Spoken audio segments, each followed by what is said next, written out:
Entonces, Héctor Recalde, Julián de Diego, tenemos aquí la coordinación de Julio Grisolía y María Elena López y un debate. Vamos a prestar atención, el futuro de las relaciones laborales. Los recibimos con un fuerte aplauso. La última ponencia en este jueves 14 de septiembre.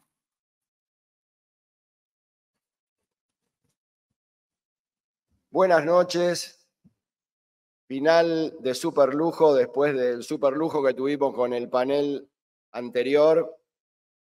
La verdad que tener aquí a Héctor, que es un gran amigo, y otro gran amigo, Julián, que han hecho esto mismo que están haciendo ahora en varios congresos nuestros, desde hace mucho tiempo, así que para nosotros es un enorme placer tenerlos desde el afecto que le tenemos a ambos, así que van a debatir, pero primero cada uno va a hacer su exposición sobre el tema que se les dé la gana, y una vez que cada uno exponga, le vamos a hacer algunas preguntas nosotros y después vamos a abrir para que todos pregunten.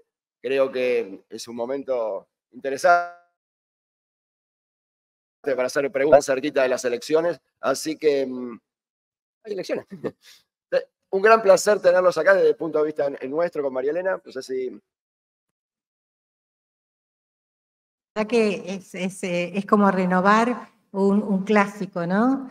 Y creo que no se va a ir nadie acá hasta que termine, o sea que lo que vamos a tener que hacer va a ser un corte obligatorio cuando nuestros oradores ya no den más, pero bueno. Vamos a empezar por Héctor.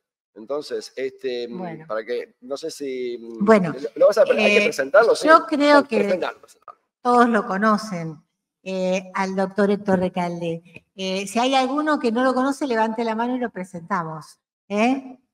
Bueno, en la actualidad integra el Consejo de la Magistratura. Qué lujo, 2 consejeros de la magistratura tuvimos en el día de hoy. Bueno, una larga trayectoria. ¿Qué se puede decir del doctor Héctor Recalde? Que para mí es el valor más grande, aparte de que es una excelente persona, siempre de la misma vereda. Jamás del otro lado. Si quieren saber más de la vida del doctor Héctor Recalde, no, por favor, no. No, pero hay un reportaje que le hicimos con María Elena, muy interesante, sobre su vida personal, inclusive en el canal de la Sociedad Argentina de Derecho Laboral, el mismo que se está transmitiendo, así que podrán ahí ver otras facetas de él, ¿no es cierto? Bueno, buenas noches a todas y a todos. Sobre todo es un momento histórico muy importante. Estamos cumpliendo este año 40 años de democracia, que para nosotros es muy sensible. Por eso, hoy se habló del golpe de 1976. Yo quiero hablar de la dictadura más sangrienta que sufrió el pueblo argentino en ese año, 1976. Por eso uno revalida mucho la república, la democracia que estamos viendo todos en connivencia, pensando distinto, como podemos pensar con Julián de Diego, pero armónicamente. Cada uno expresa sus ideas con respeto del otro, y eso es bueno en los debates, porque además el debate es esclarecedor. Y yo, cuando me marcan un error, al principio me da bronca, pero después me lo trato de corregirlo. Entonces, es bueno debatir. Hay algunas normas en la Constitución Nacional que no se aplican.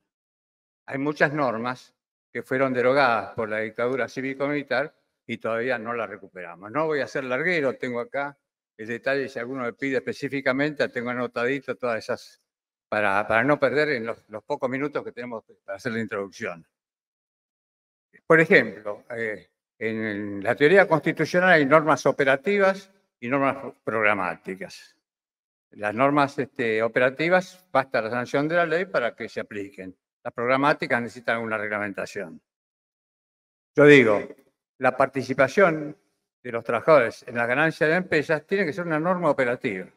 La verdad, desde hace tantos años que existe este derecho, no conozco ningún convenio colectivo, ninguno, ahora voy a dar uno que se parece, pero que no es, que haya aplicado este principio de participación en las ganancias.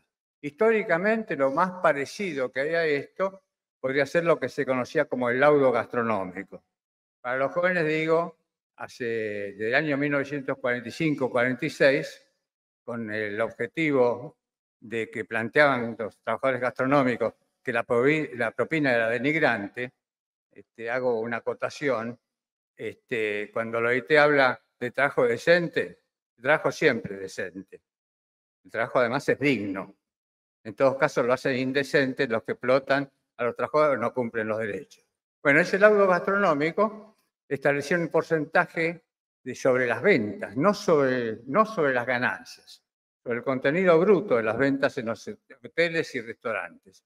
Y rigió unos cuantos años hasta que en 1980 era ministro de Trabajo el general Reston y por la ley, regla estatal 22.300, lo derogaron.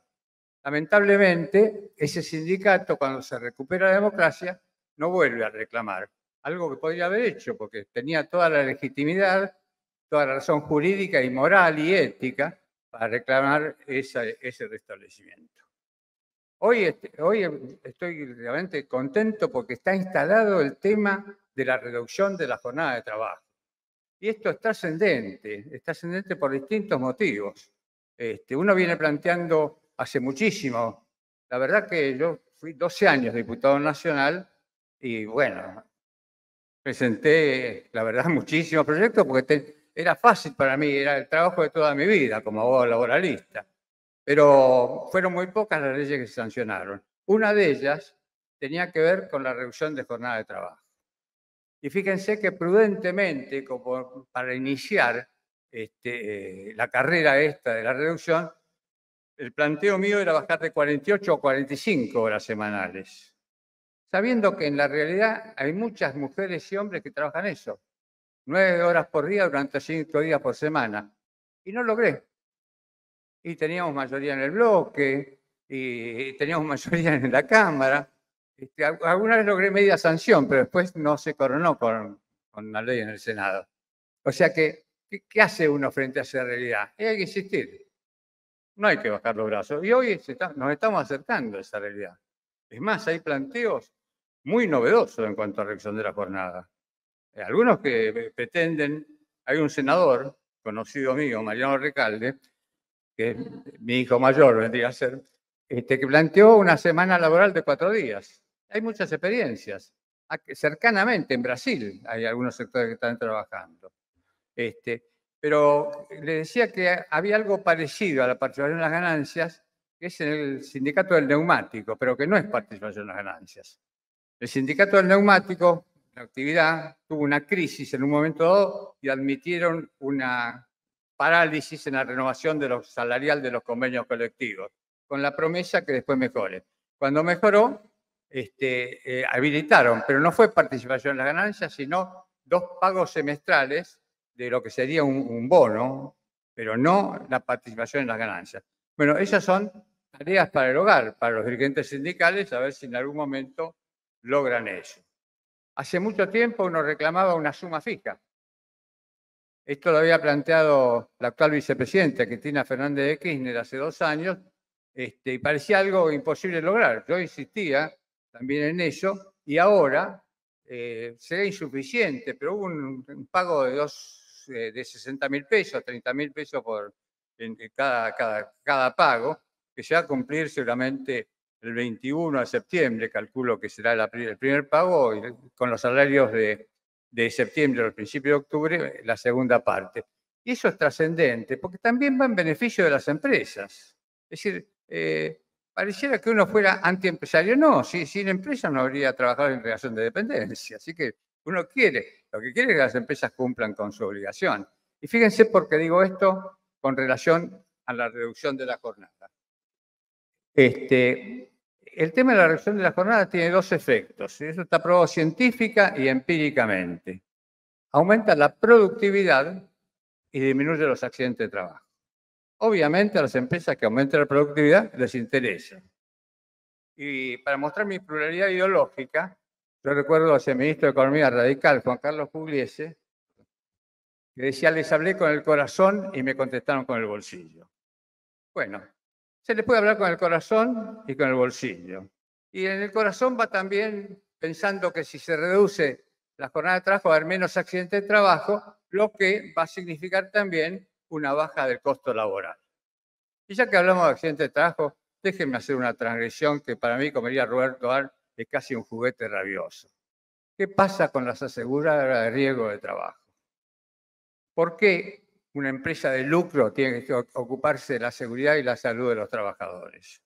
Si nosotros en muchos casos, o la salud pública, nacional, provincial, municipal, o las obras sociales atienden temas que tendrían que atender las aseguradoras de riesgo de trabajo. Bueno, saquemos la plusvalía, diría Carlos Marx, fíjense qué prioridad ideológica la mía, sacamos la plusvalía y las cobran, que da la prestación, sea la obra social o la salud pública, cobra la tasa sin, quiero decir, va a ser menos pago para las empresas y realmente tenemos un control mucho más eficiente de la prestación de los servicios de salud.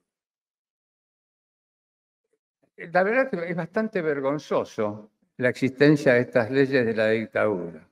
Algunas que, como la modificación del artículo 17 ter de la Ley de Contrato de Trabajo, apunta a terminar con lo que es la axiología, la razón de ser del derecho al trabajo. Cuando dice que esta ley va a establecer desigualdades, pero para corregir, parece írrito que una ley establezca desigualdades. Se supone que la ley lo que busca es la igualdad, como una premisa fundamental, pero continúa diciendo, para corregir las otras desigualdades que están en la relación entre el empleador y el trabajador. Una cotilla al margen con relación a esto, hay una muy buena ley que sancionó, la ley de teletrabajo, le hice una sola observación, claro, al artículo primero, pero no, solamente al primero. El artículo primero dice que será posible la administración del teletrabajo en un pacto con consentimiento del trabajador, dice.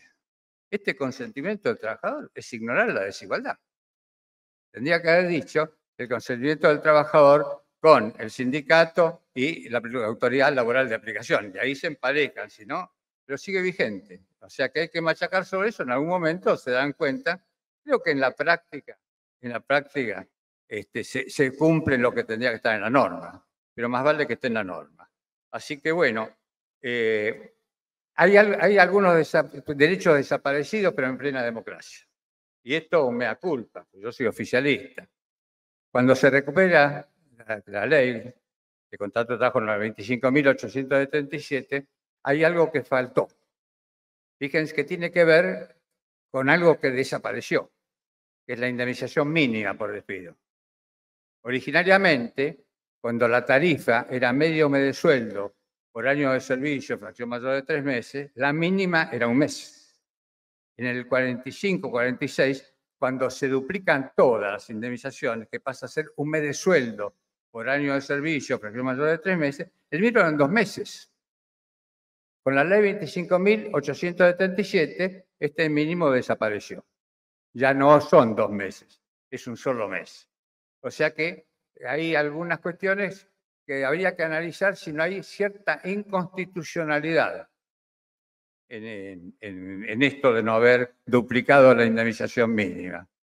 Yo, como los abogados laboralistas nos miran como abogados de trocha angosta, en el 2005 sabía que iba a ser diputado por el lugar que tenía en las listas y fui a hacer un posgrado de Derecho Constitucional que dirigía Daniel Zarzal. Toda una audacia la mía. Y bueno, pero me dio un lujo, vale que lo digamos acá porque esto de trocha angosta, a veces, hoy hablan de los caranchos, ¿no es cierto? Otros hablan de la industria del juicio, ¿no? Si es una industria del juicio, quebramos los laboralistas. Pero bueno, ya me olvidé lo que iba a decir. Pues suele pasar, pues me embalo y digo cosas que no tenía planificado decir. Bueno, pero lo que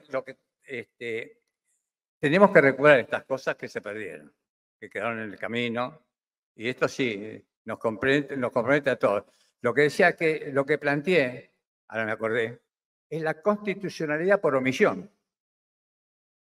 Y esto lo planteé en 1977, se publicó en la revista de trabajo de ese año, la página 901, para uno que no me crea, vaya a buscar, donde a raíz de que el Poder Ejecutivo Nacional de aquel entonces, era la dictadura, 1977, no convocaba al Consejo del Salario Mínimo Vital y Móvil, planteó la inconstitucionalidad por omisión. Cuando hago el posgrado de Derecho Constitucional, ahí aprendo que los compañeros, colegas constitucionalistas, 9 años después de este planteo, ellos comenzaron a plantear la inconstitucionalidad por comisión. O sea que, por favor, somos orgullosos de ser abogado laboralista. Bueno, muchas gracias por la atención.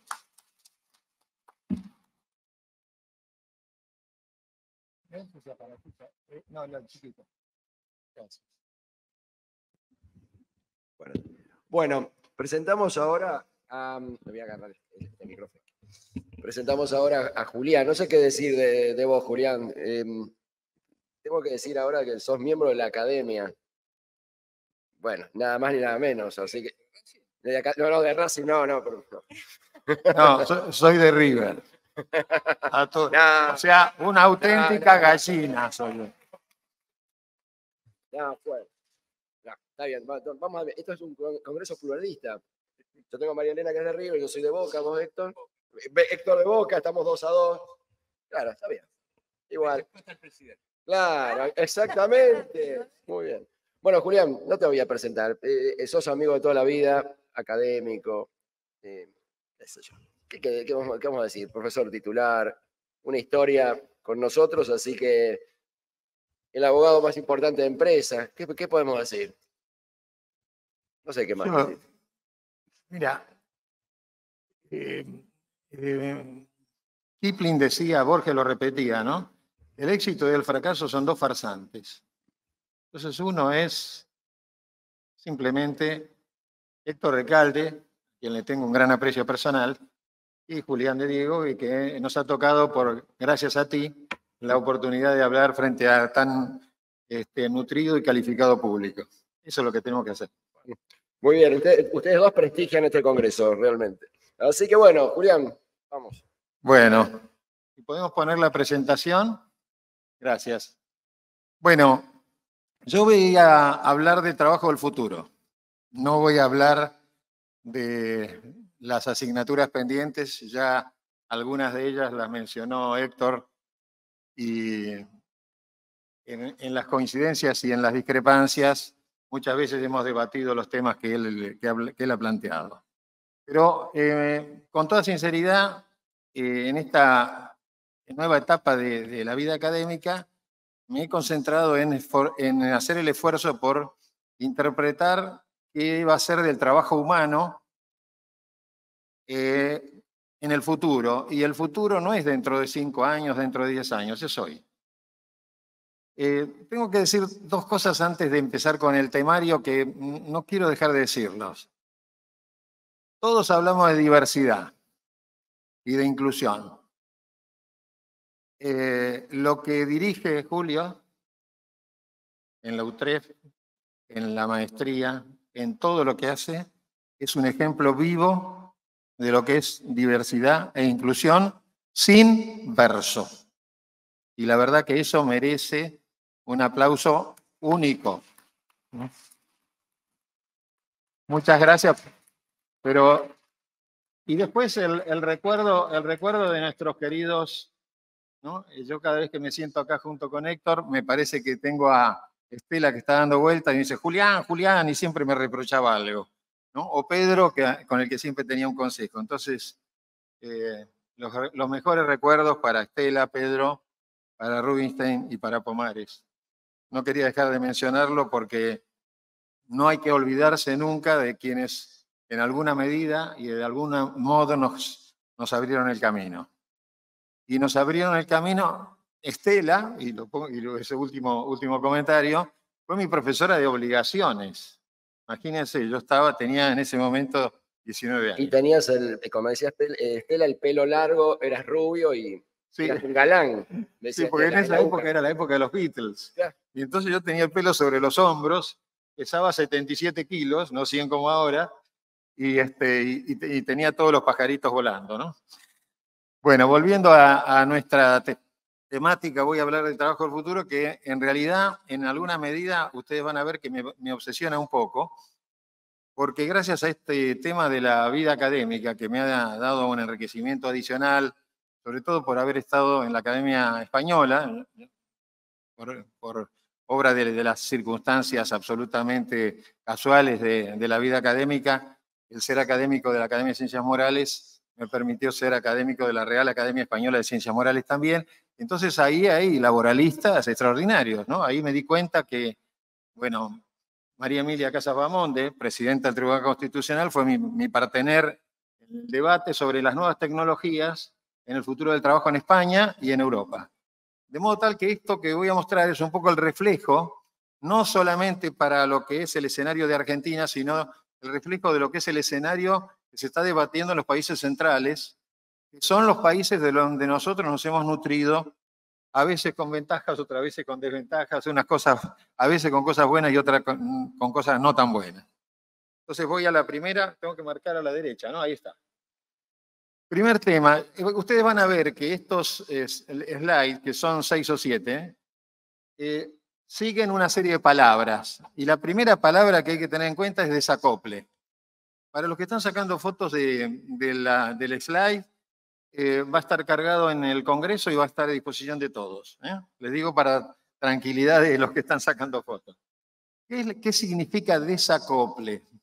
El desacople es el desajuste que hay entre el crecimiento, desarrollo y evolución de las nuevas tecnologías que son transversales al derecho del trabajo y la capacidad que tienen los gobernantes y los dirigentes, y en los dirigentes incluyo los dirigentes sindicales, los dirigentes empresarios y los dirigentes en general, de acomodarse con la dinámica que imponen las circunstancias a la velocidad con la que se están imponiendo nuevos modelos en base a las tecnologías.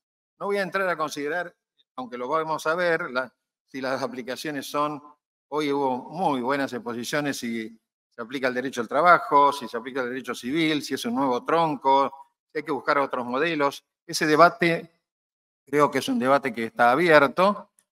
Simplemente digo, el mundo está imponiendo una serie de realidades en donde la que está sufriendo un desgaste sintomático y sistemático es la democracia. La democracia de los países democráticos, me refiero, no de los países autocráticos. Y ese desgaste proviene un poco de lo que dice el cuadro, que hay una desilusión general, hay una insatisfacción de la sociedad de las promesas incumplidas. No estoy hablando de ningún partido en particular porque en materia de promesas incumplidas tenemos una larga historia de distintos partidos políticos. Los dirigentes priorizan sus ambiciones y los ejes del poder. Fíjense, en mayo, cuando yo llegué a Madrid, primera visita a la Real Academia de Ciencias Morales en Madrid, el año pasado, el presidente estaba discutiendo con la Corte Suprema y parte de la Corte Suprema renunció con los conflictos que había de la división de poderes.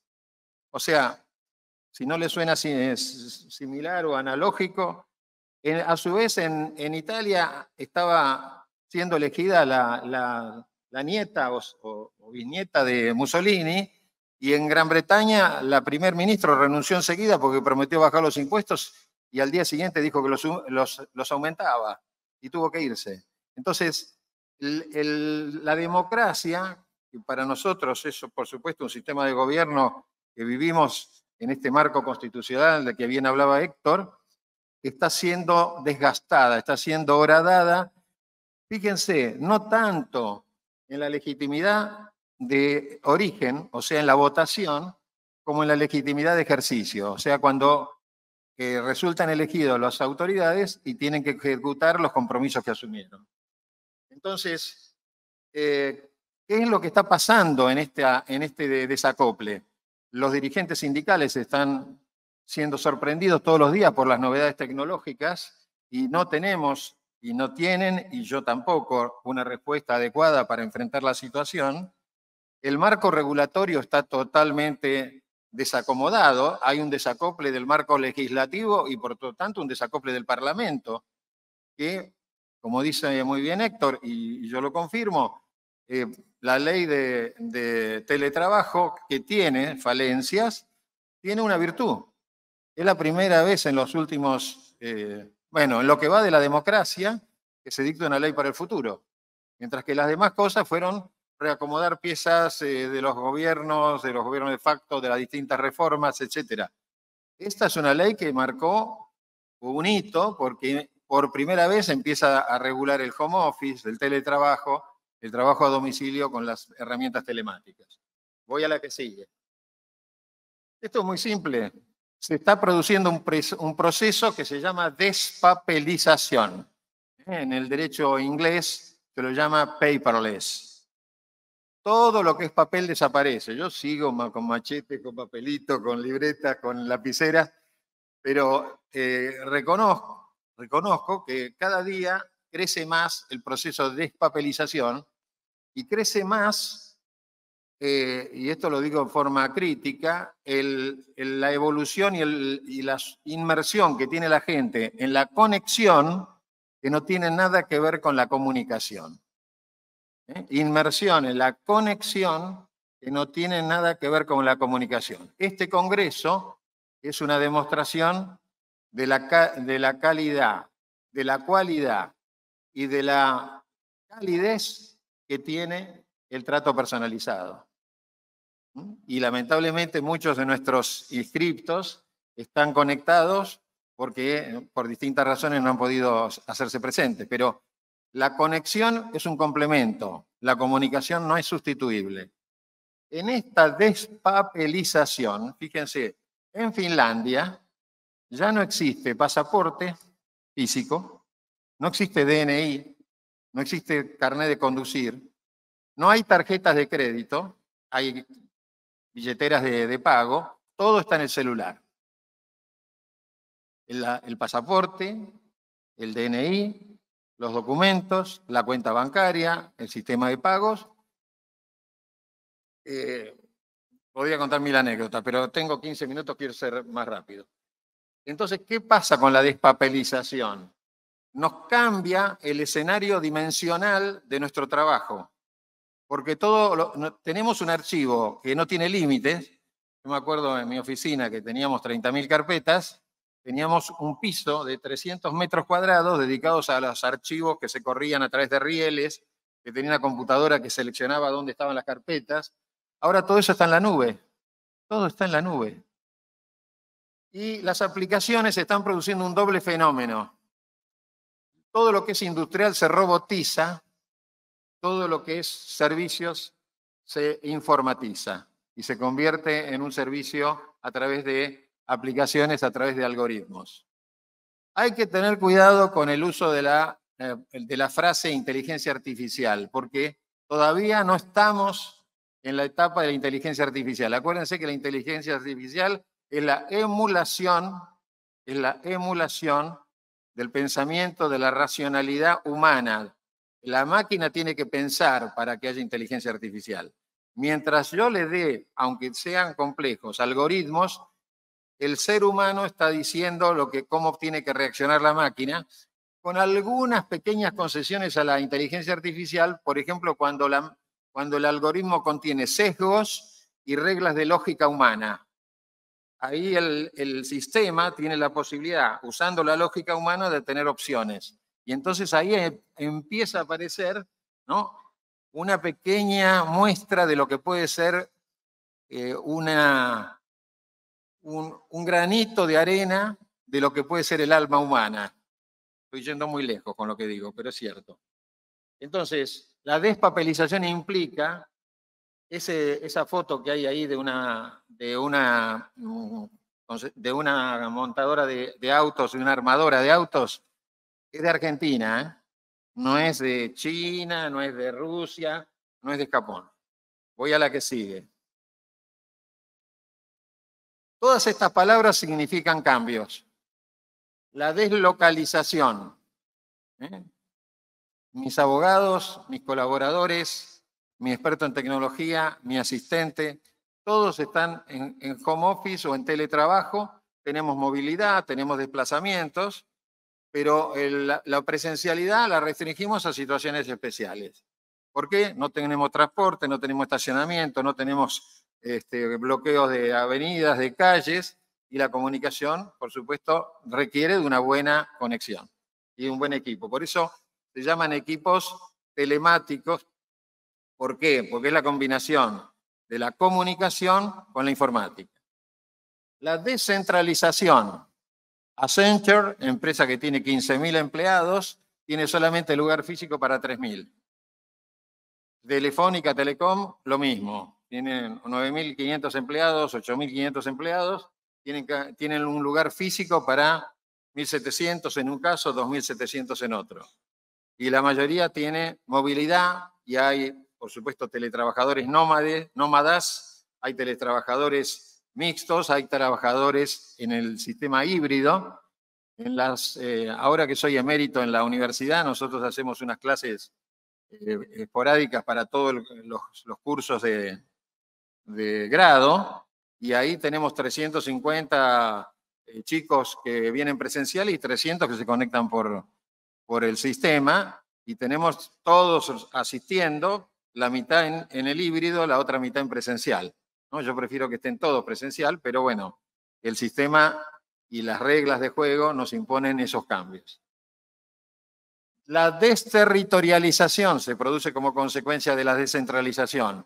Se rompen las fronteras territoriales, aunque uno usa, esto para abogados, la lex loci, o sea, la ley del lugar de ejecución, y si yo tengo una abogada que trabaja en Santiago de Chile, como es así, tengo que pagar su salario, su ingreso, conforme a las leyes chilenas, porque está en el territorio de ejecución, que es el de Chile. Pero las fronteras se están rompiendo.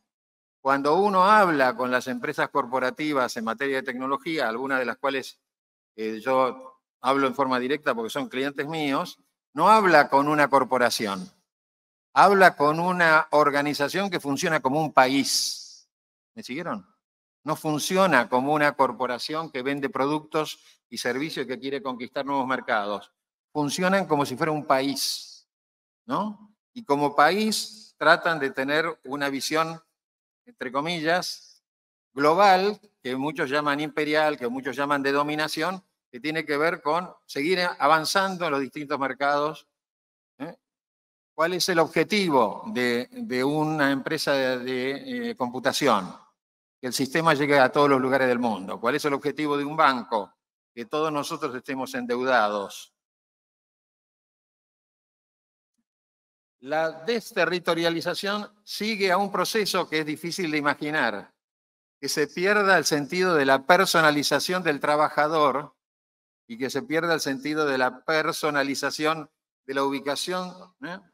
El panel anterior habló de estos temas de forma sesgada, de la desaparición y de la falta, de la dificultad para identificar el empleador. En una producción cinematográfica muy conocida, Avatar 2, que les recomiendo verla porque es una maravilla desde el punto de vista estético, no sé si es tan linda desde el punto de vista de la composición artística, pero desde el punto de vista estético es maravillosa, se contrataron 3.000 personas, 3.000 sujetos, voy a decirlo así, 3.000 sujetos para los efectos especiales, de 120 países. Algunas contratados eran cooperativas, otras eran 3 socios, otros era un titular y 5 empleados en relación de dependencia, o 10 o 20, porque había organizaciones bastante grandes. Nadie sabía bien cuál era el vínculo jurídico que tenía la estructura con la que una contrataba, porque no se pagaba ni la jornada ni la remuneración, se pagaba el resultado. Vamos a una sociedad resultadista que pone sobre el tapete algunos de los temas que ya planteó Héctor y que yo respeto mucho desde su punto de vista, que es, tenemos que reducir la jornada. En estos lugares la jornada no es importante. La remuneración no es importante, lo importante es lograr el resultado porque con eso cobran. Los 3.000 tenían distintas fisonomías. Todos cobraron y nadie sabe de quién cobró. Los 3.000 terminaron su resultado de todos esos países en donde estuvieron trabajando, entregaron los resultados, cobraron y nadie sabe de quién cobró.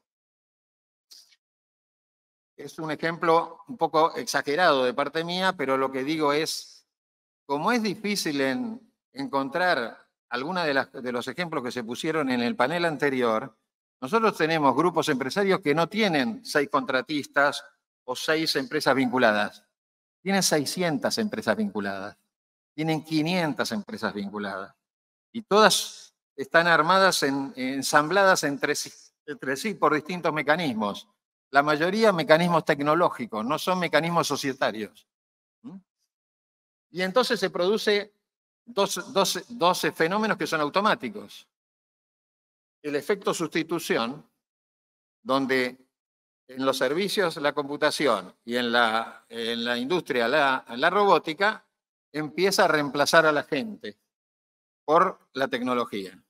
Es cierto, como dijeron en algunos paneles que estuve escuchando esta mañana, que se crean nuevos puestos de trabajo y nuevas actividades, pero la creación de los nuevos puestos de trabajo no llega ni por asomo a sustituir a todos los puestos que se están perdiendo. Voy a la que sigue, ya faltan dos nada más.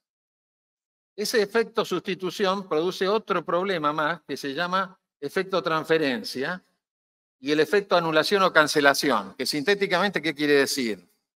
Yo reemplazo por la tecnología a la persona física que trabajaba, pero además de sustituirla, la anulo y después la cancelo. O sea, primero la reemplazo, como ocurre en el home banking, y después la cancelo. Ya no tiene ninguna oportunidad de recuperar un puesto de trabajo similar al que tenía antes.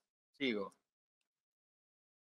Transporte de personas, Uber, Cabify, Didi. No voy a entrar al análisis qué es, qué no es. Ya tiene tiempo tiene un lapso relativamente breve de supervivencia. Miren los dos equipos que hay, si ustedes lo miran, a la izquierda. Uno es el autodirigido. Yo estuve en Silicon Valley en un vehículo que me llevó sin conductor, desde mi hotel hasta la NASA donde estaba Singularity. Hay carriles habilitados para que vayan los vehículos no tripulados. Y me llevaron y paré y descansé y no hubo ningún inconveniente. Por supuesto, a una velocidad regular, respetan toda la norma de tránsito porque es un robot el que maneja todo, así que ahí no hay infracciones, no hay problemas, no hay huelgas, no hay medidas de fuerza, no hay ninguna interferencia humana. Es un aparato que te lleva de un lado al otro. No hay laboralista tampoco, por supuesto. Nosotros estamos condenados, todos nosotros, a la desaparición, acaba de decirme Héctor.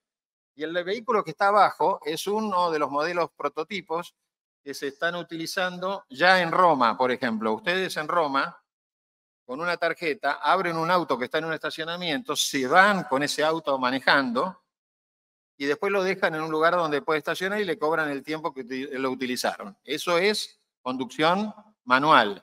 Ahora hay 6 prototipos de Fiat en donde uno abre el auto, le dice al GPS a dónde quiere ir y el vehículo va por un carril autorizado sin tripulación, sin que el que lo alquiló maneje el vehículo.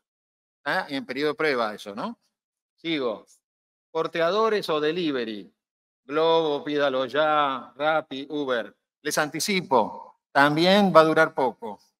Los dos aparatos que ven abajo, un dron a la izquierda y un robot a la derecha, ya están funcionando. Por supuesto, son prototipos en estado de prueba.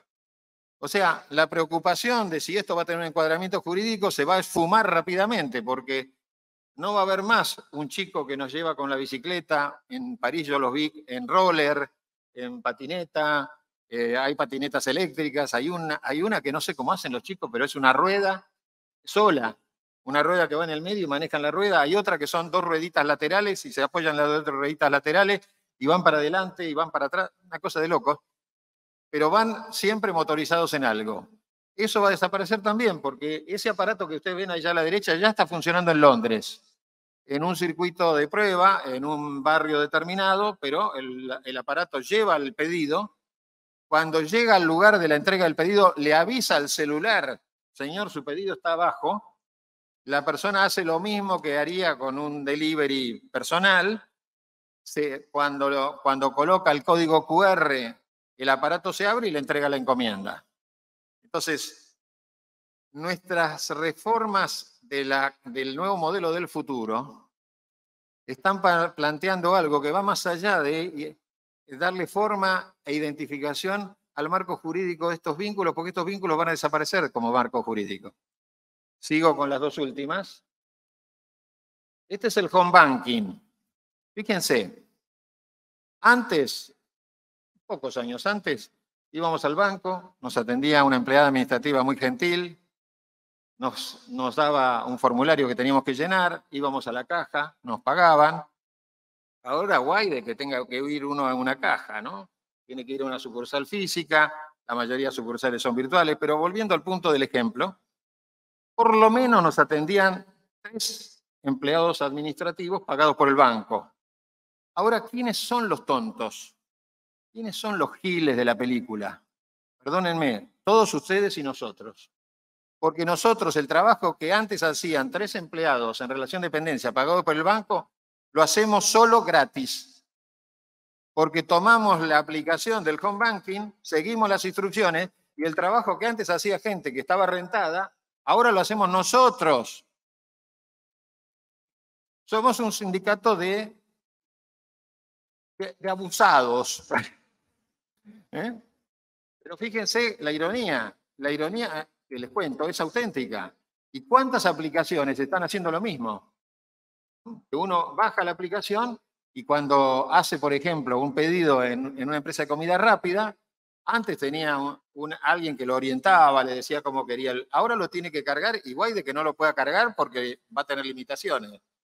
Pero lo tiene que bajar la aplicación, si no tiene que ir a la pantalla de una computadora y recién ve a alguien cuando le entregan el pedido. Pero antes tuvo que hacer el pedido en la aplicación y pagar. Sigo con las dos últimas. ¿Qué viene entonces? Lo que se viene es la inteligencia artificial. Es un escenario peor del que analizamos. Porque el escenario de la inteligencia artificial, repito, es una emulación de la mente humana. Yo siempre recomiendo que vean todos una película que es una combinación de Julio Verne, Isaac Asimov y 2 o 3 autores más de ciencia ficción. Se llama Yo Robot, con Will Smith, ¿se acuerdan? En esa película se tratan todos estos temas. La sustitución del robot por las personas humanas, el robot creado con una inteligencia que le permite racionalizar todos los procesos que tiene que ver con servir al hombre, incluyendo protegerlo, y cuando el robot analiza que tiene que proteger al ser humano, se rebela contra el ser humano porque el ser humano se autodestruye, comete delitos, entra en guerras, etc. La responsabilidad penal de los robots, porque nosotros tuvimos un caso de una cerámica muy importante en el sur, con un robot que hacía el porcelanato, que se encontró con un obstáculo en el medio del circuito, que era un ser humano, y lo trituró. Lo trituró, lo mató, ¿no? O sea, hubo un accidente de trabajo catastrófico. Para el robot no hubo homicidio. Por supuesto hubo responsabilidad por parte de la empresa y por supuesto tuvo que indemnizar y tuvo que auxiliar a los causavientes y pagar los gastos de sepelio y hacer todas las demás cosas. Pero el robot no fue responsable del homicidio, ¿no? Es decir, la responsabilidad penal también se ve en la película. Pero ¿qué pasa con la inteligencia artificial? Si sustituye todo lo que es actividad física con la robótica y actividad de servicios con la informática, ¿qué nos va a quedar a nosotros? No sé si nos va a alcanzar a nosotros, los que estamos acá, que ya tenemos un poquito más de 40. Muchos de ustedes no han llegado a 40, pero seguro los va a alcanzar a nuestros nietos, porque la sustitución tiene un efecto dramático. Está ligado a la competitividad de las empresas y a la disminución del costo, porque todos los costos tienden a cero. Y por último, porque ahí lo veo a Zuleta Pouseiro, también cambia las relaciones y los vínculos con las personas físicas, con los sindicatos, y cambia el modelo del conflicto. El conflicto está segmentándose y está generando piezas completamente independientes que operan por separado, porque la estructura piramidal, que es tradicional en muchos modelos que seguimos aplicando, pierde contacto de la cúpula con la base. Y entonces pasa lo del desacople. El dirigente sindical se desacopla de las verdaderas necesidades de la gente. Trata de poner el salario por encima de la inflación, como una cuestión genérica, pero las necesidades de la gente son mucho más profundas y son mucho más de detalle. Y eso se concentra en un mecanismo de estratificación. Pongo un ejemplo. Si yo cierro un acuerdo salarial en una actividad, tengo que tratar de chequear si ese acuerdo está refrendado políticamente por los otros 3 estratos que tiene la estructura sindical. Porque si no lo logro, cuando termino de firmar el acuerdo salarial general, ese acuerdo salarial es la base de la siguiente negociación. A pesar de todo, tenemos que enfrentar el modelo de las nuevas tecnologías con hidalguía y con mucha serenidad. 2 frases para terminar. Antonio Gramsci, gran pensador de principios del siglo pasado, un hombre que vivió muy pocos años, estuvo preso y terminó muriendo pocos días después de salir de la prisión. Escribió un montón de cartas y esas cartas se convirtieron en todo un análisis de lo que era el marxismo de esa época. Decía una frase tremenda. Decía, cuando en la realidad empieza algo a morir, no termina de morir. Y en esa misma realidad empieza a nacer algo, pero no termina de nacer. En el medio de esos 2 mundos crecen los monstruos. Y la última frase es un poco copiada de alguna de mis pecados de juventud, porque la aprendí en una época que, aunque no lo crean ustedes, estaba yo en un convento así, estudiando la Biblia y el Nuevo Testamento. Aprendí ahí latín, griego, arameo aprendí. Y hay un obispo, que yo quise mucho, ya fallecido, decía, los que más saben, los que más tienen y los que más pueden son los que tienen el deber moral de asistir a los que menos saben, menos pueden y menos tienen. Muchas gracias.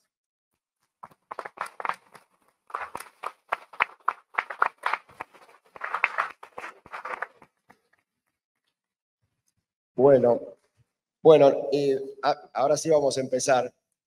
Héctor, ¿vos querés decir algo de lo que dijo, sobre lo que dijo Julián, imagino? Sí, 2 palabras. Muchas gracias. Me parece perfecto el esquema futurista que hiciste. Tengo más apego a la realidad. Y sobre todo en este momento, que es un momento difícil porque yo soy oficialista, pero nuestro gobierno está fallando en la distribución del ingreso. Hoy en día, un trabajador formal, inscripto, con su sueldo no llega a fin de mes. Y eso genera un malestar social. Y el malestar social se vincula con unas cosas que fueron enunciadas que tienen que ver con el descrédito del sistema, de la democracia. Winston Churchill decía que la democracia puede ser un mal sistema, pero no conocía otro para representar los derechos e intereses de la ciudadanía. Con los sindicatos lo podría decir lo mismo. Puede ser un mal sistema, pero no conozco otro para defender los derechos e intereses de los trabajadores. La historia nos demuestra algunas escenas que no se van a repetir. En el siglo XIX, la incorporación de la máquina, con el temor que tenían los trabajadores de perder empleos, rompían las máquinas. Hoy no se rompen las máquinas. Hoy lo que se trata es de ver cómo toda esta incorporación de tecnología, de nuevas técnicas, tal vez la robótica, sean utilizadas en beneficio del hombre y de la mujer, obviamente, ¿no? Me parece que ese es el desafío de la hora. Pero lo que hay que ver también es qué pasa con las promesas incumplidas. Es decir, hay algunas promesas que se formulan y los gobiernos no terminan de cumplir. De la tribuna todos hacemos goles, A veces no se cumple porque hay una intención de no cumplir y otro porque hay obstáculos para que se cumplan. O sea, hay que buscar un delicado equilibrio. El mismo equilibrio que hay que buscar en el teletrabajo. El teletrabajo es un gran sistema. Ahora, tiene sus contraindicaciones. El teletrabajo, en primer lugar, convertir el hogar familiar en un lugar de trabajo no es lo más indicado. Yo estaba analizando qué podría ser la solución. Pues evidentemente tiene sus ventajas, el ida y vuelta, el costo, etcétera, etcétera. Y se me ocurrió que habría que establecer un mix. Parte de la jornada semanal en el hogar y parte en el trabajo. Porque además, este mix defiende un valor, a mi criterio, sustancial, que es la interrelación entre trabajadoras y trabajadores, que no haya un aislamiento. Entonces, con esto podríamos decir, buscando respuestas a estos desafíos, obviamente, de la evolución en estas prácticas, ¿no? Pero nosotros, para bajar a tierra, vemos algunos ataques que se están produciendo contra el derecho de trabajo vigente sin que haya un reemplazo que justifique esta avanzada. Por ejemplo, con esta palabrita tan difícil que es la ultraactividad. Ustedes habrán leído que hay muchos que están en contra de la ultraactividad de los convenios colectivos de trabajo. Ahora, la ultraactividad tiene que ver con la esencia del convenio colectivo. El convenio colectivo no nace de un repollo. Es la historia de ese sindicato, de esa actividad gremial, en todas las luchas que tienen desde su origen, de su creación, que van construyendo nuevos derechos y avanzando. Y de paso, cañazo, digamos que tampoco los convenios colectivos hoy día, hace bastante, no ahora, no funcionan con toda la plenitud que tendrían que funcionar. ¿Por qué? Cuando se va a discutir con la Cámara Empresaria, los recursos son escasos y apuntan todos a mejorar el poder adquisitivo del salario, pero no mejoran las condiciones de empleo. Difícilmente encontremos, algunos en la actividad bancaria, pero muy, muy escasos, que tengan que ver con estas otras reivindicaciones que estoy hablando. Entonces, el desafío que es bajar los brazos, no, tratar de insistir en todas estas cosas. Y sobre todo, cuando hay que tener apego también a ese principio que es la esencia del derecho al trabajo, que es la primacía de la realidad. No alejarse de esta realidad. Más allá de plantear todos los desafíos que puede venir el futuro. Es decir, hay que armarse para el futuro.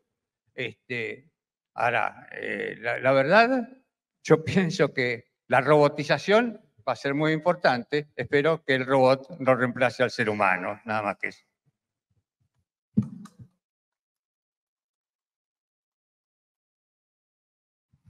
Bueno, entonces vamos a empezar con preguntas más livianitas de entrada, hasta después empezar con cosas más pesadas, ¿no? La primera pregunta es ¿quién gana las elecciones? No, un chiste. ¿Quién gana las elecciones, digo? Yo no tengo ninguna duda, nosotros. Nosotros ganamos elecciones. Muy bien. Muy bien. Primera pregunta, hacemos una pregunta sobre la reforma laboral. Reforma laboral sí, reforma laboral no. ¿Qué piensan de esto? Sí. Hago un comentario por alguna experiencia personal de estos últimos meses. Por obra de que, como ustedes habrán escuchado, mi posición es bastante disruptiva respecto de la postura tradicional que hay en materia laboral. Por supuesto, me convocaron todos los grupos que están trabajando en la reforma laboral para charlar sobre temas. Yo no soy de ningún partido político y puedo tener alguna simpatía, pero la verdad que estoy por ahora prestando atención a los modelos. Y advierto dos cosas. La primera es que todo el mundo se llena la boca con el tema de que debe haber una reforma laboral y la mayoría me encontré con la sorpresa de que no la tienen elaborada en forma sistémica. O sea, hay algunas ideas, el fondo de despido, que es un tema bastante opinable, que hay que bajar el costo laboral de las pequeñas empresas para facilitar el flujo entre el trabajo en negro y la regularización de la gente que está trabajando en negro. hay que hacer una serie de adecuaciones normativas, hay que derogar las leyes que se refieren a las multas, bueno, y muchas cosas vinculadas con hay que terminar con la llamada, entre comillas, industria del juicio. En otras dicen que hay que buscar mecanismos que sean más adecuados para la solución de los conflictos. Bueno, pero ninguna de las fórmulas tiene un programa, porque ¿cuál es el problema de una reforma laboral en la Argentina y en cualquier país del mundo? Tiene que estar integrada con una serie de capítulos que son básicos. Por ejemplo, yo no tengo ninguna duda que la ley de contrato de trabajo requiere adecuaciones porque el teletrabajo, el home office y el híbrido que acaba de mencionar Héctor, tienen una cantidad de características que no permiten, por ejemplo, el problema de la representación sindical. ¿Cómo se elige un delegado? Si vos tenés establecimiento, que es el hogar de la persona, con una sola persona. Hasta 10 trabajadores no se puede elegir. Bueno, ahí empezaron a aparecer el delegado coordinador de una determinada zona, elegido por los referentes que están vinculados con un establecimiento de reporte. Pero lo cierto es que son creaciones aisladas, y entonces uno dice, bueno, si uno tiene que cambiar la legislación para adecuarla, no digo para tomar ningún tipo de represalia ni para tomar ningún tipo de revancha, digo para modernizarla, tiene que pensarlo en el contexto del sistema jurídico completo. Y nada de eso se ha hecho. Entonces, veo con disfavor que ninguna de las tres candidatos más importantes cuenten con un proyecto vinculado con modernización, actualización, nuevas tecnologías, etcétera, que sea integral. Por ejemplo, con el tema de los de Rappi, recién en este momento está empezando a circular un borrador de cómo se instrumentaría una salida reglada de ese sistema, que tiene, por supuesto, un debate tremendo adentro de cómo se va a identificar el derecho aplicable. Así que mi preocupación es que estamos frente a un momento crucial de la historia argentina, en donde lo que se está casi discutiendo no es la democracia, sino el modelo de país, con distintas orientaciones bien distintas, bien diferenciadas, y no se cuenta y no se visualiza que tengan todos los instrumentos para llevar adelante ese nuevo modelo de país. Hola. Sí, efectivamente se está planteando y se está discutiendo, en el Ministerio de Trabajo se está discutiendo el tema de las aplicaciones. Exacto. Hay bastantes diferencias, incluso en el seno de la Autoridad Laboral de Aplicación, porque, digamos, algunas propuestas no terminan de satisfacer. O sea, con los chicos estos de las chicas que van con la caja esa roja en una motocicleta, en una bici o en una patineta, no son empresas. Es decir, ahí hay quien se queda con la utilidad de ese trabajo, las grandes empresas, y ahí donde está la plusvalía tiene que estar la responsabilidad empresaria. Todavía no le encontraron la vuelta, por lo que yo estoy viendo a estos análisis, pero evidentemente hay que profundizar eso porque la verdad no son empresas. Y esto de trabajadores independientes, que es una de las calificaciones que le están dando, me parece que es realmente, no quiero calificar con epítetos, pero es absolutamente cuestionable. Así que estas son las discusiones que están dando hoy día, y bastante ayornado. Todavía no, el robot no empezó en la discusión, pero ya llegará el momento. Una sola aclaración. Yo estuve en Madrid y estuve con gente de Italia, de Frankfurt, de Alemania, de Inglaterra y de Francia en una reunión que se hizo en un congreso regional en España. Y la mayoría de los países cuentan que no quieren reglamentar todos estos mecanismos porque le dan trabajo a una cantidad muy importante de gente y si lo transforman en algo laboral desaparece. ¿Me siguen?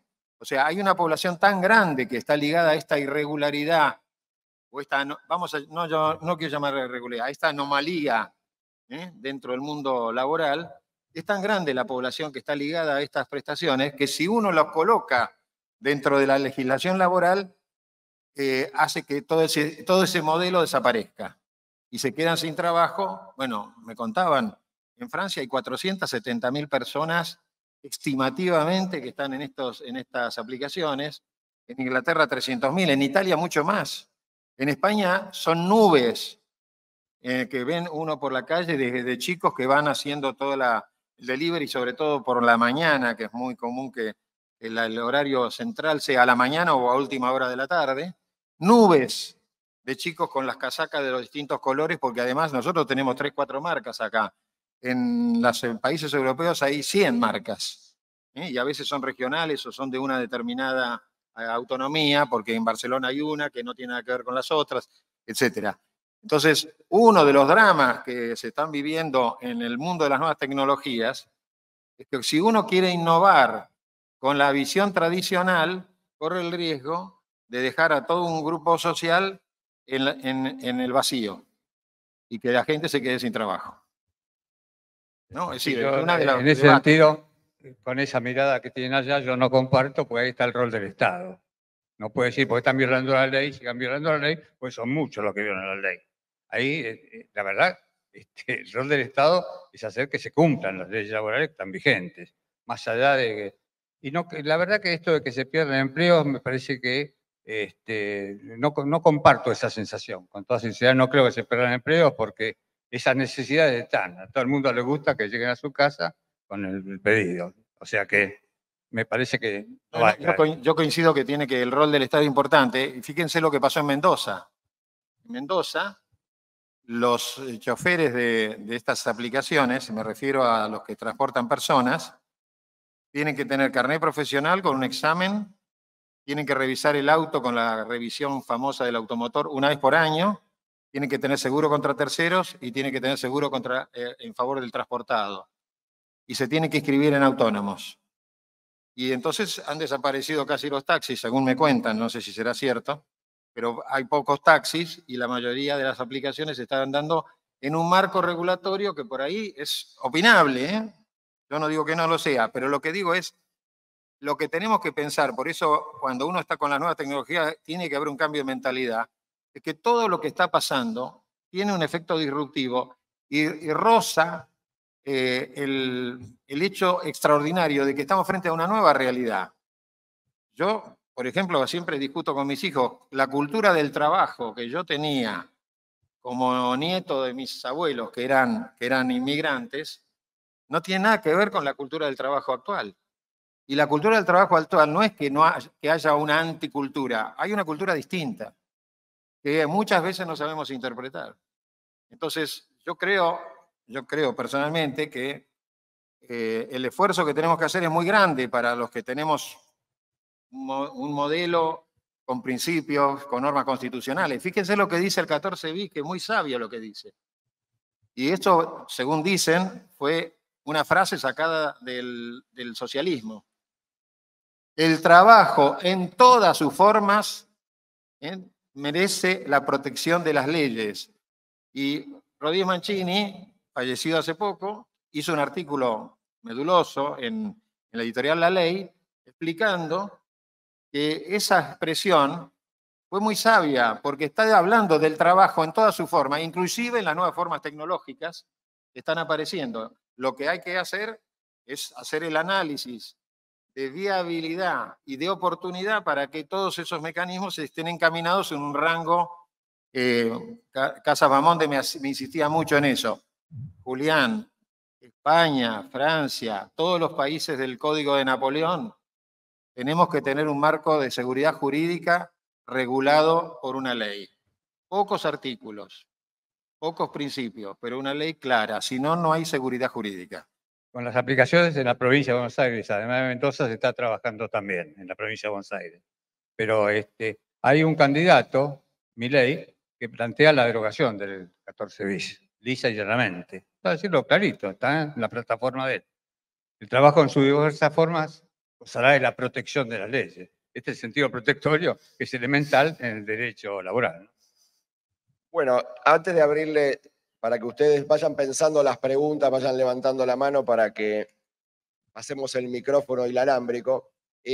Preguntas sobre las indemnizaciones, pues yo estuve escuchando dudas que tenían y preguntas que querían hacer. El tema de indemnizaciones, que está la duda del 245, derogación, fondo de capitalización, tema que se discuten en los 90, ¿te acordás de esto?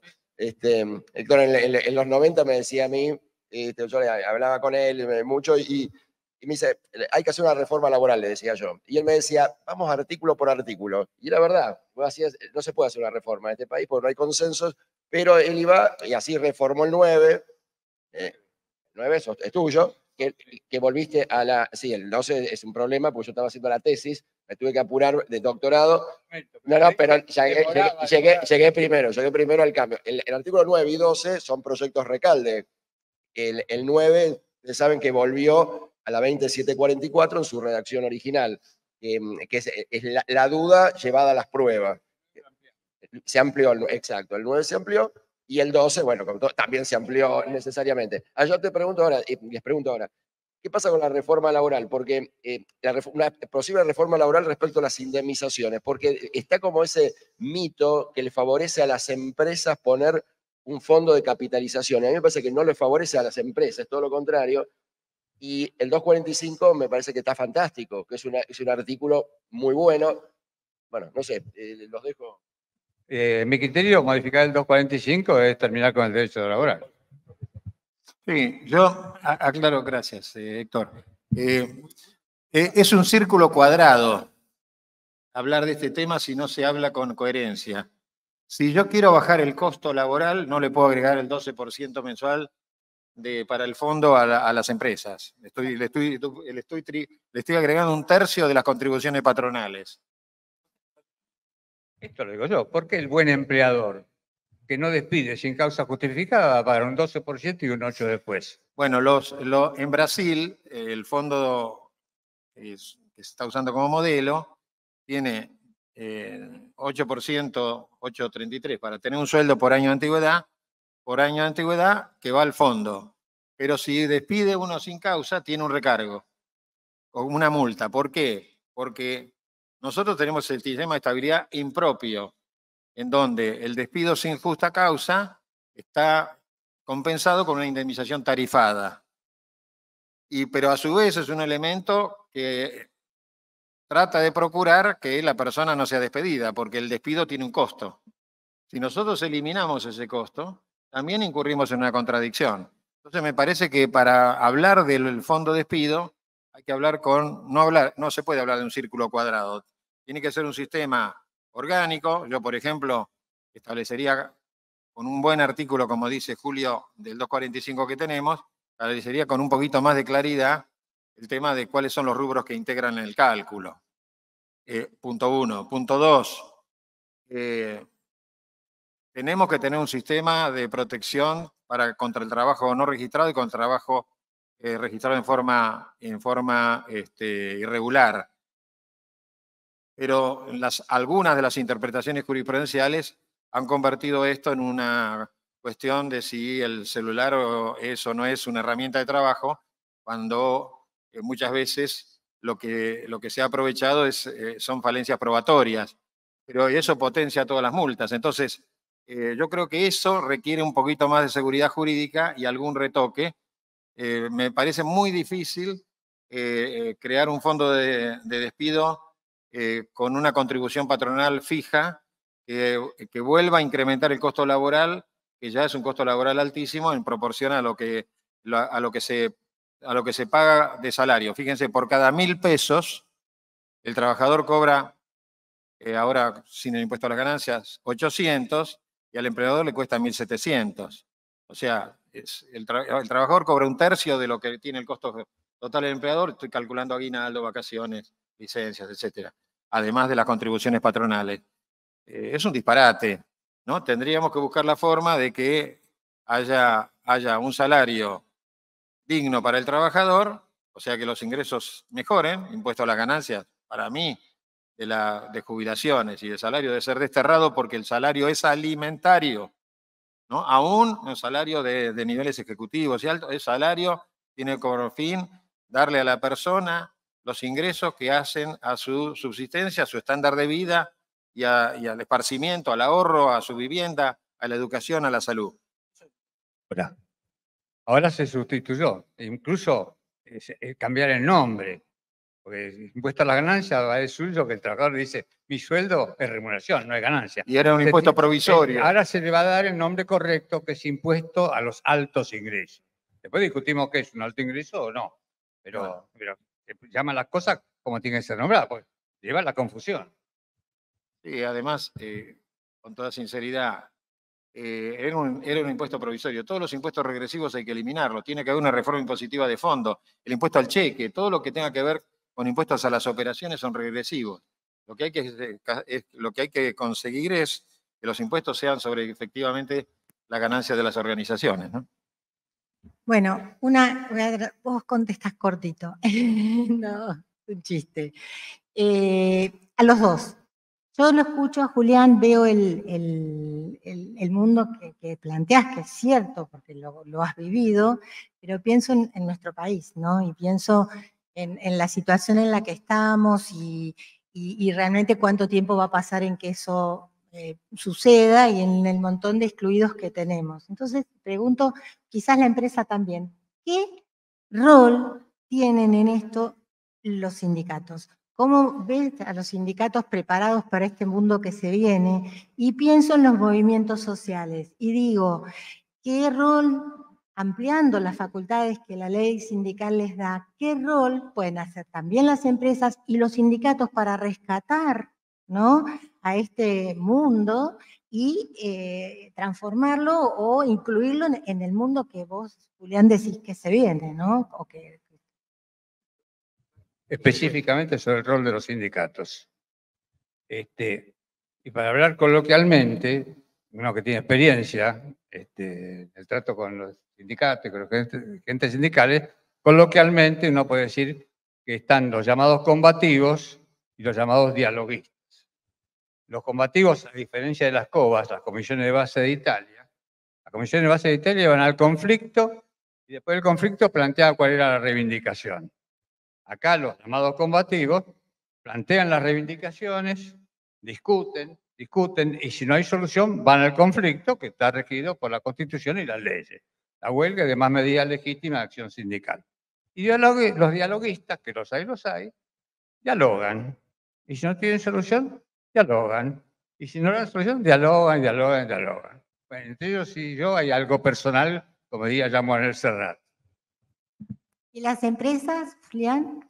No, primero quería comentar algo del rol de los sindicatos. Yo, que con casi 50 años de estar negociando convenios y sigo discutiendo convenios bancarios, sigo discutiendo convenios de sanidad, a veces me pregunto, ¿no?, ¿cómo puede ser que uno tenga más amigos de confianza en el mundo sindical que a veces en el mundo empresario? Porque en el mundo empresario hay tanto recambio que al final uno se queda sin vínculos, ¿no? Y hay dos dirigentes sindicales que yo les tengo un enorme respeto porque siempre hacen un análisis, digamos, de perspectiva que nunca es de corto plazo, siempre es de mediano o de largo plazo, que son Rodolfo Daer y Carlos Hueso Campo. Y yo tengo diálogo semanal con ellos. Y él el otro día Hueso Campo me dijo algo que me dejó verdaderamente pensando, y me dice, mirá, el general decía, la única verdad es la realidad, y la realidad nos está pasando por encima. Entonces nosotros vamos de un modo o de otro a negociar, pero queremos que la negociación sea dentro de los convenios colectivos. O sea, la fórmula que tenemos no es el Parlamento. El Parlamento no es representativo para defender los intereses profesionales de los trabajadores. Lo que es representativo es el convenio colectivo. Y Rodolfo Daer, que también es un hombre que tiene siempre ideas innovadoras y que está siempre en los escenarios del análisis de la estrategia, me dice, mira, las tecnologías las tenemos adentro de los sindicatos ya. Ya, o sea, nosotros tenemos liquidación de sueldos por computadora, contratado con un tercero, que es el mismo tercero que le da los servicios a Pirelli, a una fábrica automotriz. Tenemos todo lo que tenga que ver con los programas informáticos de recursos humanos para toda la estructura del sindicato, y lo contratamos con un modelo que es el mismo que usan las empresas. Y el agregado final, las auditorías que nos están controlando las cuentas son las mismas auditorías que controlan las cuentas de las empresas, ¿no? No quiero dar nombres para que nadie se sienta susceptible, pero es así. Entonces, las organizaciones sindicales son modelos que representan otro interés. Yo estoy seguro que ellos no van a poder ir en contra de las nuevas tecnologías, y la salida, la alternativa es esa. Ahora, el Parlamento también tiene un desacople muy significativo en todo lo que es la estructura legislativa. Ese desacople del que yo hablaba al comienzo, en la división de poderes de la democracia, que creo y sigo pensando que es el mejor de los sistemas, y no tengo ninguna duda al respecto, nosotros la tenemos que ayornar de un modo de que el Parlamento tenga el funcionamiento y la dinámica que los tiempos exigen. Y hoy el Parlamento está adormecido, tiene problemas políticos, tiene divisiones, etc. Entonces, la versión que tengo yo de los dirigentes sindicales me parece absolutamente auténtica, y que la realidad nos va a obligar a cambiar.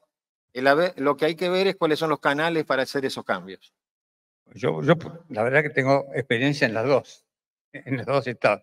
Fui parlamentario, fui dirigente sindical, soy abogado laboralista, así que más o menos el mundo este lo conozco. En el Parlamento las dificultades son de orden partidario. La disputa partidaria hace que a veces se soslaye el sentido final de la norma que se propone, el proyecto de ley que se propone, y juegan otros valores. Y eso marca la dificultad de obtener. Fíjate lo que está pasando ahora mismo. Hay leyes que son indispensables y que por el quórum que no se da, son juegos, digamos, que lamentables, que son los que se dan en la actividad partidaria, no en la política, en la actividad partidaria, donde juegan otros corazoncitos, lamentablemente no se puede modificar. Insisto, no conozco otro sistema, como diría Churchill, que reemplace al Parlamento, ¿no? Bueno, muy bien. Abrimos las preguntas de la doctora Viviana Díaz, que ya me mandan por acá las preguntas, así que ya Sí, la doctora Viviana Díaz tiene una pregunta. A ver. Y no sé, después levanten la mano a ver quién Ya, más tiene vamos con la preguntas. primera. Muy bien. A ver, nombre y Ahí apellido, tenemos por 4 favor. preguntas más. Sí. Sí, ¿Se escucha? se facturan Sí. las No, respuestas. prometemos dar respuestas cortas, que ya es bastante tarde. Bueno. Sí. Sí, Bueno, y siempre, factura. después de tantos años de militar el teletrabajo, siempre es bueno escuchar bondades sobre la modalidad. Entonces, si tanto Héctor como Julián opinan sobre lo bueno del teletrabajo, existe una ley de teletrabajo, existe un registro en el seno del Ministerio de Trabajo, ¿por qué creen ustedes que hay tantas empresas que no registran entonces a sus teletrabajadores? Porque hay solamente 25 empresas que están registradas.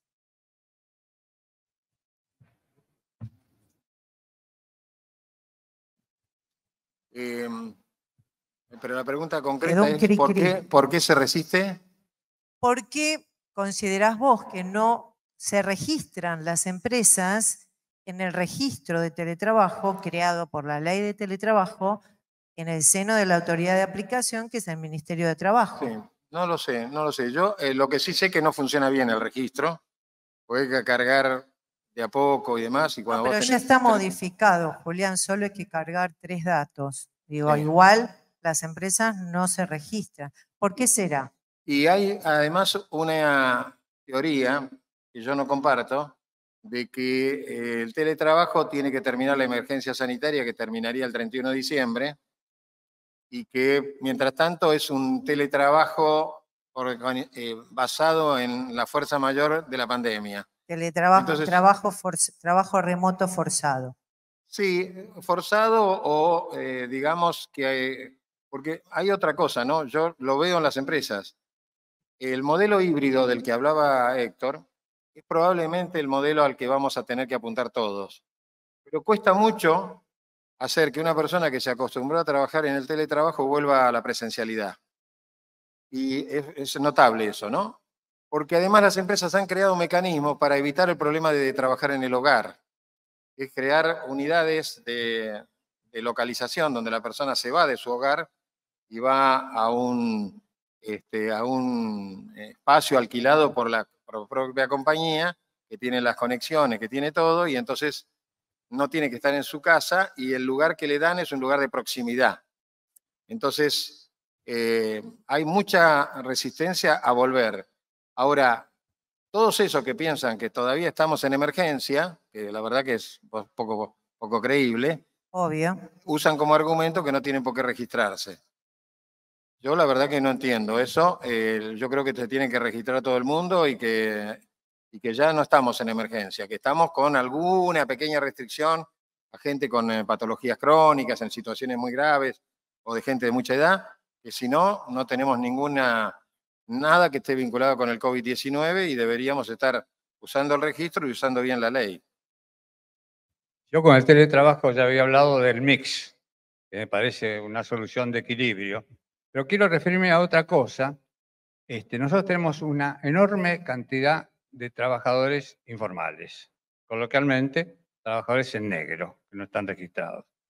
Lo había propuesto hace muchísimo, era jefe de abogado de CGT, no era diputado. Habría propuesto un sistema. El trabajador formal tiene derecho a un subsidio por desempleo. El informal no lo tiene. Entonces yo decía, tratemos de generar la obligación de hacer una declaración jurada para el trabajador en negro, para decirlo coloquialmente. El trabajador en negro que va a pedir el subsidio. Es decir, si tiene que hacer una declaración jurada, es un delito violar. En esa declaración jurada tiene que decir dónde trabajaba, el horario, todo bien circunstanciado. Y una vez que prueba, hace esa información, se le paga el subsidio. Esto tiene dos ventajas. Primero, proteger a alguien que tiene derecho a ser protegido. El trabajador no inscripto, no formalizado, no es culpa de él, es el empleador que no lo formalizó. Y en segundo lugar, seguramente en ese lugar donde había un trabajador en negro debe haber muchos. O sea que, además de proteger a este trabajador, se está convirtiendo en un virtual funcionario de policía de trabajo gratuito para el Estado. Hay formas para... Nunca lo logré. ¿No se dan cuenta? No hay ninguna normativa. Y mire que insistí, porque yo soy seguidor como perro de Sulky, ¿no? Bueno, siguiente pregunta, ¿dónde estamos? A ver, sí. Digan, por favor, nombre, colegio. Hola, buenas noches. Yo soy Verónica Sánchez y que le quería preguntar al doctor de Diego, ¿cuántos trabajos se van a perder en virtud de la inteligencia artificial? Si hay alguna estadística. ¿Van a desaparecer? Sí, en el futuro. Y le doy algunos números. En la década del 90 había 160.000 trabajadores bancarios. En este momento estamos en 79.000. O sea, todas las actividades que puedan estar sustituidas por robots y por computadoras van a ir sustituyendo seres humanos hasta un determinado punto. Por ejemplo, en la fábrica de motores de General Motors cerca de Rosario, había 600 trabajadores en la fábrica de motores, no en la fábrica de autos. Ahora hay 30 ingenieros y producen el doble y son todos robots. ESMATA aumentó la cantidad de trabajadores. Sí, sí, es cierto, porque... De 90.000 están 140.000. Exactamente, porque las plantas industriales que tienen estructuras grandes, como Toyota, por ejemplo, que es cliente mía, que por eso lo conozco bien, tiene 8.500 personas y originariamente tenía 2.500. Bueno, fueron a ver, creando turnos, pero hay muchas actividades que van a desaparecer y no van a volver a renacer porque van a ser sustituidas, totalmente. Y aparecerán nuevos empleos y será como todo. Claro, a mí me tocó hacer la sí. ponencia de trabajo del futuro, de empleos verdes, y ya hay estudios de la ONU y de la OIT que en América Latina se van a crear 15 millones de puestos de trabajo para el 2030 y en el mundo 60 millones de puestos de trabajo. O sea, yo empecé a hacer esta ponencia porque me generaba angustia. ¿Qué va a trabajar la gente? ¿Qué va a hacer? Y de pronto, bueno, vi en esto una oportunidad de que la gente tenga empleo. Es un pensamiento positivo, digamos, para el futuro. 15 millones de puestos de trabajo es mucho, 60 millones de puestos de trabajo es mucho, y hay nuevos empleos, nuevas formas de trabajar, a los cuales hay que capacitar a la gente, las nuevas habilidades verdes. Bueno, Yo gracias. hice un análisis aritmético, no matemático, aritmético. Nosotros tenemos estadísticas. aproximadamente 6,5 millones de hombres y mujeres trabajando en relación de dependencia en la actividad privada. Blanco. En blanco. Si cada uno de ellos dejara de trabajar una hora, es un cálculo aritmético. No creamos empleo, pero distribuimos, en su máxima expresión, 900.000 puestos de trabajo. No es poca cosa. Es un ejemplo, hagan numeritos y van a ver que es así. No serán 900.000 porque nunca va a ser el equivalente, que sean 500.000, es muchísimo. Entonces hay que apuntar a estas medidas. Esta es la dirección. Además, insisto, la reducción de la jornada aumenta la productividad. Ni hablar de los accidentes de trabajo. ¿Alguien ¿Cuándo más? vamos a lograr las RT? Claro, bien. A ver, vamos a acercar El tema lo vamos a desarrollar también mañana, toda esa temática. Así que Exacto. A ver, tenemos un panel. Bien. nombre, apellido. Buenas noches, Fernando Caizat. ¿De dónde, Fernando? Decilo. ¿Eh? Decí de dónde sos. De Tierra del Fuego. Ahí está, de es Rivera. importante. Muy bien. Mi pregunta es, de cara a una eventual reforma legislativa, una reforma laboral, ¿cuál sería el lugar del principio de progresividad en el examen de la constitucionalidad de esa reforma? No entendí la pregunta. No escuché. Ante una eventual reforma laboral, ¿cuál creen que sería el lugar del principio de progresividad en el control constitucional de esa reforma? O sea, No, el principio de progresividad de los derechos. 75, inciso 19, inciso 22, los tratados internacionales. Es decir, la regresión sería inconstitucional.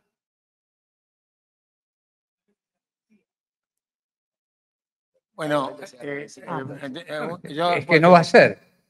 No debería ser. Es el deber ser de Kelsen, en todo caso. No debería ser. Yo hablo sobre la normativa, sobre los hechos. En dos comentarios, uno con respecto a la creación de nuevos puestos de trabajo de la economía verde y demás. Eso sin la tecnología. La tecnología se está cruzando también en la economía verde. Productividad, no se puede hablar de productividad en los convenios colectivos porque nos ocupa al 100% la inflación. Cuando haya estabilidad, la productividad se puede hablar en las empresas, en los grupos empresarios y en los convenios colectivos. Yo tengo algunos convenios de empresa donde tenemos cláusulas de productividad que están dormidas porque nos tenemos que concentrar en mantener los salarios a la altura de la inflación. Bueno, ninguna pregunta más. Entonces, sí, hay más preguntas, hay varias preguntas más. Hay varias preguntas más. Bueno. Nombre, apellido, y ahora le vamos a preguntar el signo del zodíaco, ya que estamos, ¿no? Porque, a ver. Rodrigo de Borbón, Escorpio. Excelente, muy bien. Vaya su pregunta entonces. Bien, mi pregunta es, el doctor Recalde hablaba de la ultraactividad de los convenios colectivos como algo, como el doctor Recalde, perdón, hablaba de la ultraactividad de los convenios colectivos como una condición máxima y sine qua non. Pero, ¿qué pasa, por ejemplo, hizo hincapié en los bancarios? El convenio colectivo de los bancarios da un 25% más por zona desfavorable. Sin embargo, puntualmente en Mendoza, San Rafael es la segunda departamento más importante, hace 40 años favorable, y en el convenio colectivo un trabajador de San Rafael cobra un 25% más y por un acta acuerdo, sin embargo, en la Corte ratifica que un convenio colectivo no se puede modificar por un acta acuerdo. Ahora, por ejemplo, una empleada mujer que trabaja en el centro de Mendoza cobra un 25% menos que un empleado hombre que trabaja en la ciudad, segundo departamento más importante de la provincia, por no poder modificar esa ultraactividad, ese convenio colectivo de trabajo. Me gustaría saber si hay alguna herramienta para hacer efectivo que un derecho que en otra oportunidad fuera adquirido, hoy se transforma en un privilegio.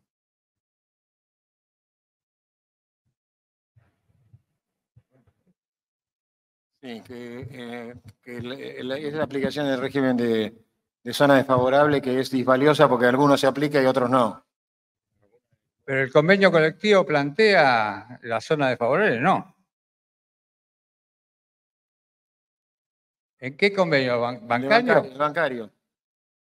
Mi estudio es abogado. Yo no, porque no ejerzo la profesión. Pero mi estudio, voy a preguntar con mi estudio. ¿Qué No, pero pasa? espera, Héctor, no le contestes nada que le voy a dar una tarjeta para ayudarlo porque...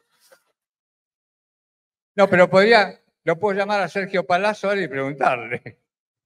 No, yo soy abogado de ABA por el sector bancario y tenemos de ese tipo de problemas unos cuantos. Porque ahí se da esa dicotomía.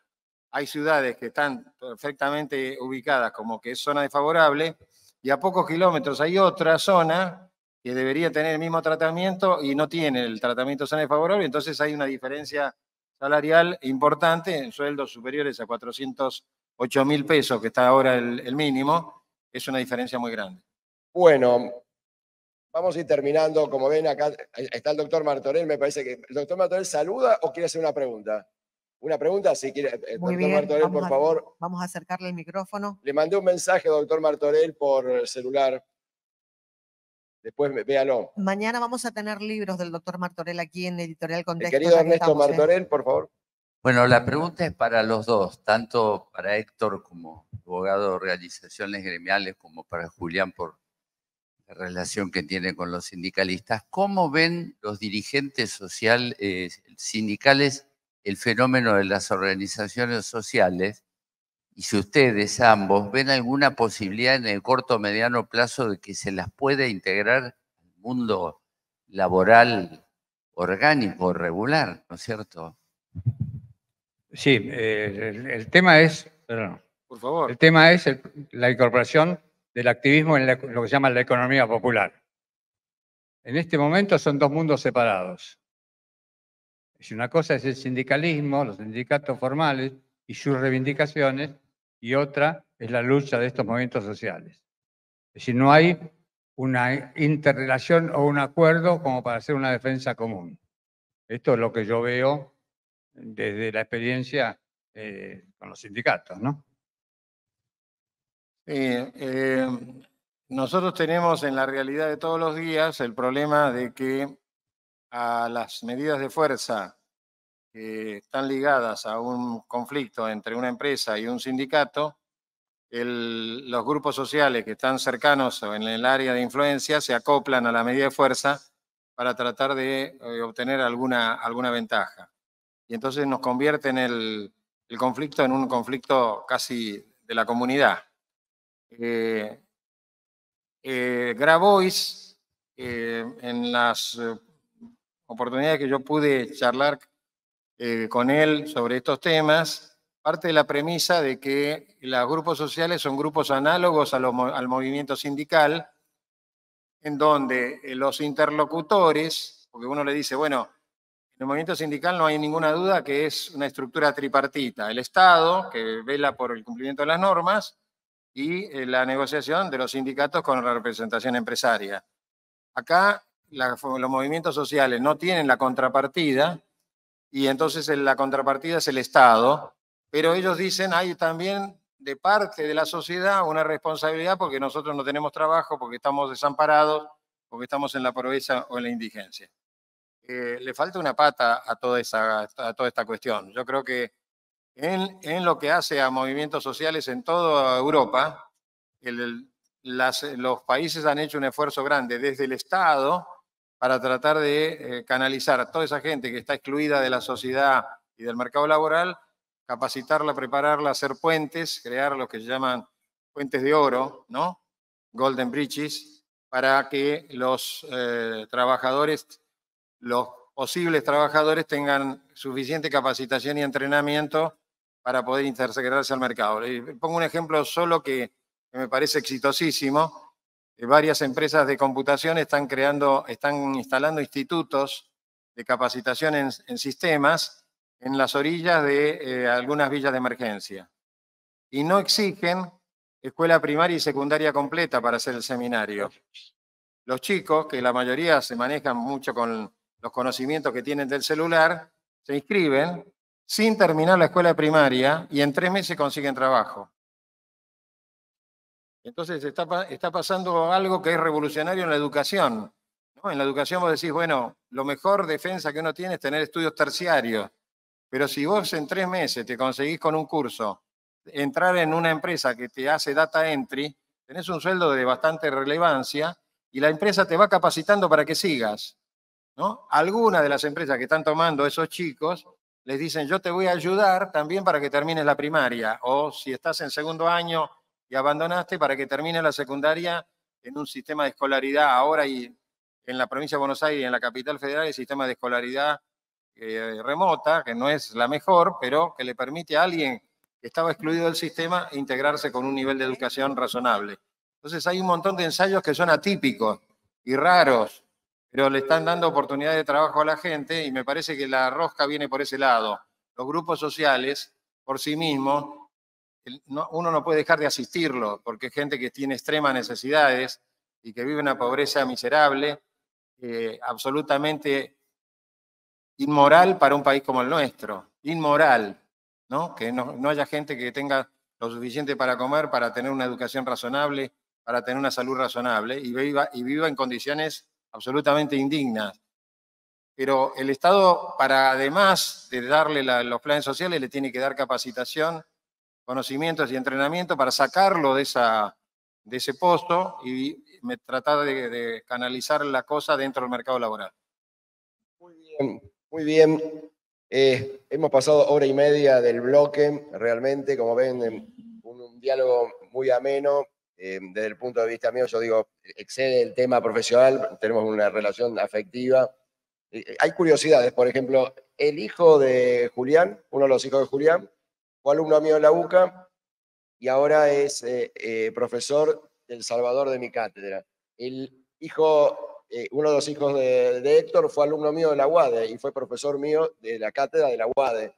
El otro hijo, que es un Mariano, ahora, cuando era judicial, jugamos al fútbol juntos. Es decir, te quiero decir esto, que es una historia que tiene muchos años, por eso esto excede, decir, parte actora, parte demandada, no tenemos nada que ver. Nosotros lo hacemos también desde el afecto, esta invitación. María Elena también tiene vínculos históricos también, ¿no es cierto?